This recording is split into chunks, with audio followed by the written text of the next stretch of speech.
What's up sa inyo dyan guys, no? Panibagong araw, panibagong vlog na nga naman ngayon. Naisipan ko nga pala na maglinis ng kwarto guys kasi ilang araw o ilang buwan na rin pala ako hindi nakakapaglinis ng kwarto kasi syempre meron tayong pinagdaanan. Pero ngayon, ready na tayong bumangon kasi syempre, 'di ba guys, panibagong araw, panibagong pagsubok yan lagi.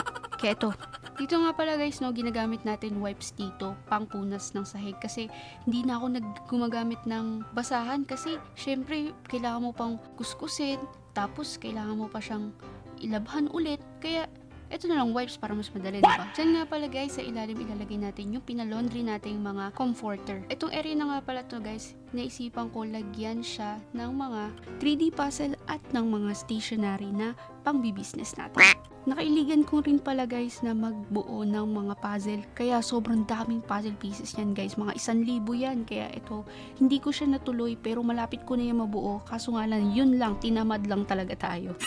Dahil masyado na nga tayong busy guys, kaya ipapamigay natin yung puzzle natin. Comment down below lang yung mga gusto ng puzzle dito. Okay. Guys, dito nga pala yung computer area ko kung saan ako nag-i-edit, nagpiprint, naglalaro, at kung ano-ano pa.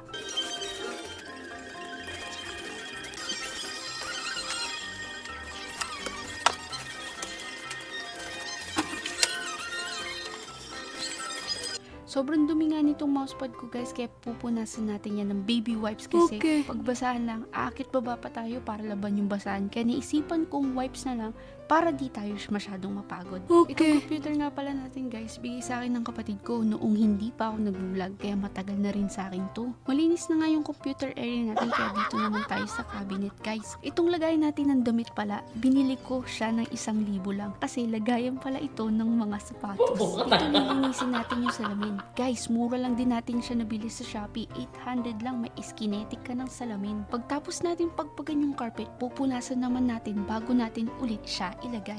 Tapos yun guys, para mawala yung mga buhok, papasadahan natin siya ng lint roller. Susunod naman natin ngayon ang kama. Di ko na pinalitan yung bedsheet kasi kakapalit ko lang yan noong 2010. Tapos yun, mapapanggap tayo na magtatapon ng basura. At charan! Diba? Walang nangyari. Yun lang, bye!